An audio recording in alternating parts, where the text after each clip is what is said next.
Good morning po sa inyo lahat, Kadi Explorer. Tingnan niyo po, iba po ngayon ang aking iba-vlog sa inyo. Nanghihingi po ako ng tulong sa inyo kung alam po ninyo ang solusyon dito sa aking tanim. Yan po ay natuyong oregano. 2 years ago, bumili po ako niyan. Mahal po ang bentahan dito, nasa 500 yen. Tapos po, inalagaan ko po. Kamukat-mukat ko po, 2 taon kong pinaghirapan nilagaan ganyan po. Nung sumapit itong taon na to, last year po, pumasok ang taglamig dito sa Japan. Natuyot po siya. Nanghinayang po ko. Kasi nung binili ko po siya sa nursery, ang ganda-ganda. Mahal po naman po siya. Inalagaan ko po siya kasi ang dami pong benefits na oregano. Repellent po yan sa mga insekto, lamok. Pwede po, panlaban sa lamok po yan. Nga lang po, nahinayang ako nung pumasok tong taon na to, kung bakit po nalanta.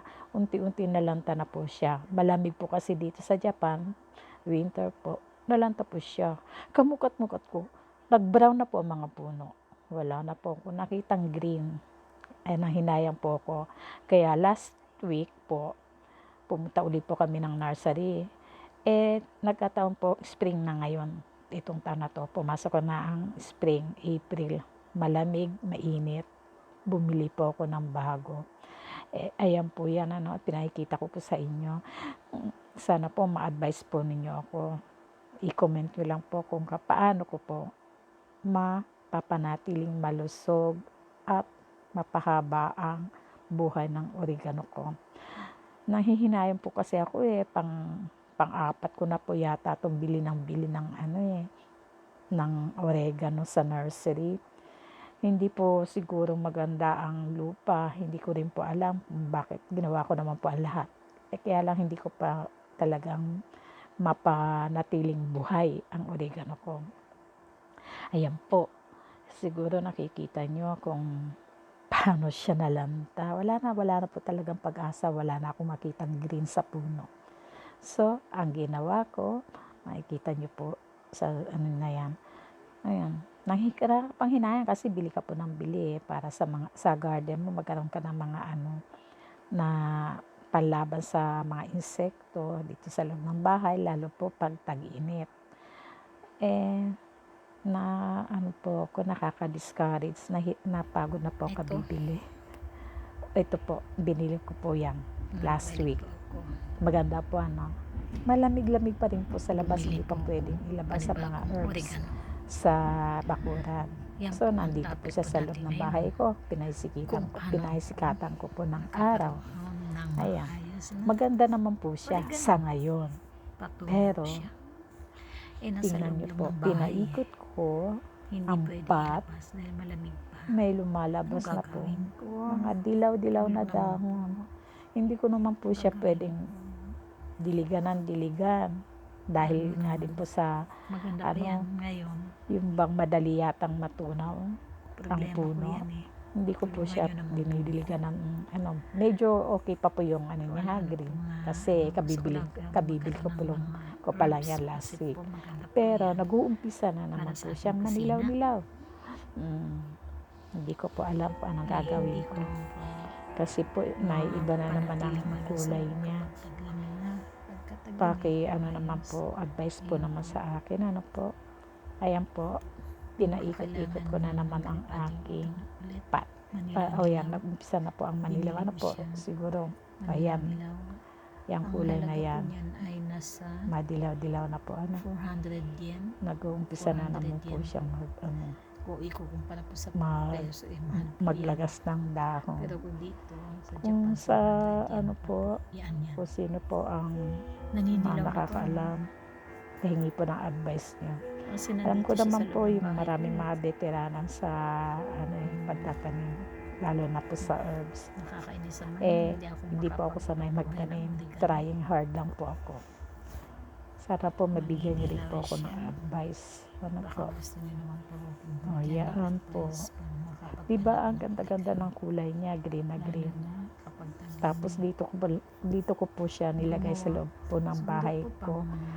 nasisikatan na naman din po ng araw. Gusto ko po Kaya lang, pagka tag-ulan, syempre, pag umuulan, Kaso, lalo na po spring, maulan na po siya, papasok po ng kahit anong gawin. painit ng panahon.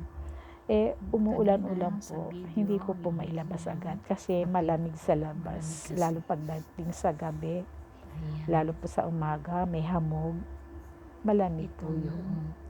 mini po Ayan advice sa po. inyo kung Nangihinayang naman po ako kabibili ng makapagpapahay ng oregano sa ng mga halaman viewers, kasi please. lalo pa pag kayong sa tropical, Ayan. pipiliin Sa ng mga ngayon, halaman oregano tropical, po, mga herbs, hindi matibay sa Pakita ko po sa winter. Okay? Masasayang. Pahingi po ng advice sa inyo Natutunaw mga sa viewers. lamig. Kung Gumagawa ano po naman may po ako ng advice sa paraan. akin. Minsan, Thank you po. sa gabi, nalagyan ko po Ito yan naman talaga po, ng ang punla kong sitaw. ilaw. Parang medyo mainit. Yan ha.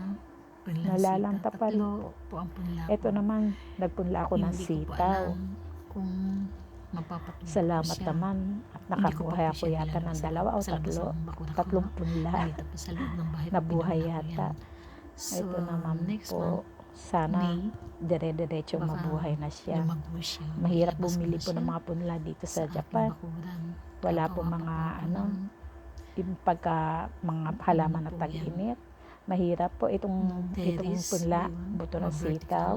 na ano. Nagkataon lang po na Pagkakapalan yung niya. pinuntahan ko Sana pinuntahan ko mapalag kung po bilihan siya ng mga buto, nagkataon Turuan meron niyo pong naman po. punla, buto ng sa sitaw. mga nanonood. Kaya bumili na po ako ng Alam ko tapos kung ano paano po, mag-alaga. pag napatubo ko po Marami yan, naman po ako napapanood. magtatabi na Kaya po lang ako kasi para sa next na nag-research rin po ako. pagtatanim po. Hindi po Kaya lang mabubuhay dito yung kasi mga ang iba, gulay sa hindi tag-init. natutuloy. Hindi po mabubuhay, may siya, Ewan ko pa ba.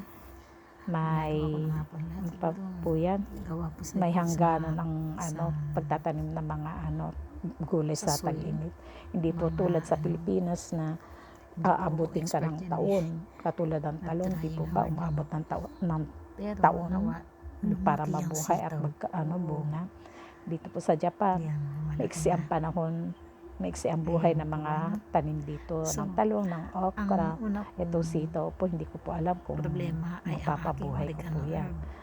So, Bumili pa ako ng yan po panibalo. lamang, Naninilaw na yan naman po ang malaking problema ko sa Ayun, ito pagtatanim naman po. po yung punla Na kong iba po sitaw. ngayon ang vlog ko Nawa, sa inyo, lumaki hindi naman po po muna siya. ang pagta-travel, Para pagpupunta sa ma-enjoy ibang ko naman ang Ang problema ko ating po kasi ngayon, gardening ang paghahalaman sa ko bakuran. kung bakit ako Lalo na namamatayan. po Sana papasok po na may itong mag-comment naman po sa summer. sa vlog Kailangan ko. ko magtanim ng Bigyan niyo mga po ako ng gulay. advice. Thank you Kasi, po. Thank you po sa Bihira inyo. makakita ng Thank you sitaw sa mga dito viewers. sa Thank you. Japan. Bihira Bye. bihira. May tindan sa supermarket. Kaya ito rin po mga buto ng sitaw. Bihira ko rin po siyang nakita. Okay, pero sa susunod naman po, iba ang pakikita ko sa inyo kung ano ang mga naipunla ko, mga buto. Okay po, comment lang po kung ano po ang dapat kong gawin dito sa aking sitaw. Ng mga paghahanda na rin po ako. Ewan ko lang kung magiging successful po. Thank you po sa inyo. Papakita ko po sa inyo sa susunod kung paano ko po ginawa ito. Thank you.